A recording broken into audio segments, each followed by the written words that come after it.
देखिए, कम से कम हम जैसे युवा सांसदों के लिए बहुत खुशी का पल है। और देश चाहता था, देश में ग्राउंड से, जमीन से ये कार्यकर्ता कह रहे थे कि राहुल जी तक संदेशा पहुंचाइए। दिन भर में सैकड़ों लोग आकर मिलते थे जो ये कहते थे अनायास कि राहुल जी से कहिए वो नेता प्रतिपक्ष का पद स्वीकार करें।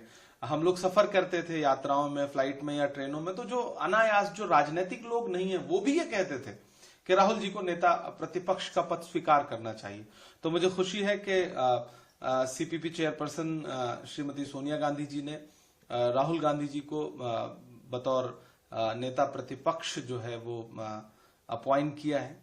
और मुझे बहुत अच्छा लगेगा कि आने वाले दिनों में देश की संसद में संविधान का सबसे बड़ा रक्षक जो है वो इस दौर का, ये किसने कहा आपसे आंधी के साथ हूं, मैं गोडसे के दौर में गांधी के साथ हूं।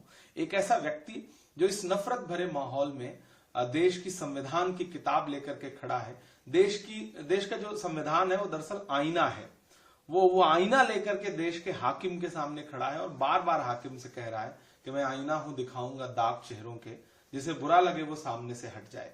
तो राहुल गांधी जो कोशिश कर रहे हैं वो अभूतपूर्व है और इस दौर की सबसे बड़ी आवश्यकता थी। इस दौर की राजनीति में सबसे बड़ी जरूरत थी जो काम राहुल गांधी जी ने किया। पहले भारत जोड़ो यात्रा, फिर भारत जोड़ो न्याय यात्रा, फिर इस देश के संविधान को बचाने की मुहिम लेकर के निकलना और पूरे चुनाव को देश के संविधान को बचाने के नाम पर लड़ना, ये राहुल गांधी जी की कामयाबी और सफलता है। तो हम सब बहुत खुश हैं और खासतौर से युवा सांसद, वो किसी भी पार्टी के हों, और जिस तरह से राहुल जी की स्वीकार्यता बढ़ी इस बीच कि पूरा विपक्ष चाहता था कि राहुल गांधी जी नेता प्रतिपक्ष बने। आज जब राहुल जी शपथ ले रहे थे तो जो तालियों का शोर था, जो मेज थपथपाने की आवाज थी, मैं दर्शक दीर्घा में बैठ करके सुन रहा था उनकी शपथ को, वो सब कुछ ये बयां कर रहा था कि देश ने चुना है राहुल गांधी को बतौर नेता प्रतिपक्ष।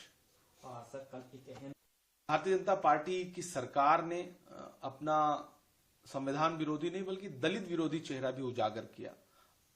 8 बार के सांसद के सुरेश जी, जो दलित समाज से आते हैं और प्रोटेम स्पीकर जिन्हें बनाया जाना चाहिए था, नियमता उनको नहीं बनाया गया, ये एक तरह से उनका अपमान था। और पार्टी ने उन्हें बतौर लोकसभा अध्यक्ष के प्रत्याशी के तौर पर देश के सामने रखा है। और कल चुनाव होगा और हमें पूरा विश्वास है कि बहुत रोचक चुनाव होगा। और चूंकि सत्ता पक्ष ने बात नहीं मानी है, डिप्टी स्पीकर का पद नहीं दिया, तो ये चुनाव होना लाजमी है। हम लड़ रहे हैं देश के संविधान को बचाने के लिए और ये बताने के लिए कि देश संविधान से चलेगा, किसी हाकिम की और किसी सरकार की मर्जी से नहीं चलेगा। सर, आज कई सांसद ने कहा जय हिंदू राष्ट्र, जय भारत, अपने शब्दों के साथ किया उन्होंने। मुझे लगता है कि भारत एक धर्मनिरपेक्ष राष्ट्र है और लोकसभा अध्यक्ष महोदय को और जो प्रोटेम स्पीकर उस समय मौजूद थे, उन्हें चाहिए कि इस तरह की बात कह करके शपथ लेने वाले व्यक्ति को ये एहसास दिलाएं कि देश जो संविधान, वही बात है ना कि देश संविधान से चलेगा, संविधान में ये देश धर्मनिरपेक्ष है।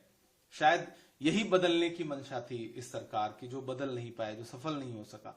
तो अब ये कर्तव्य उस चेयर पर बैठे हुए व्यक्ति का है कि उस सांसद को एहसास दिलाए कि देश संविधान से चलेगा।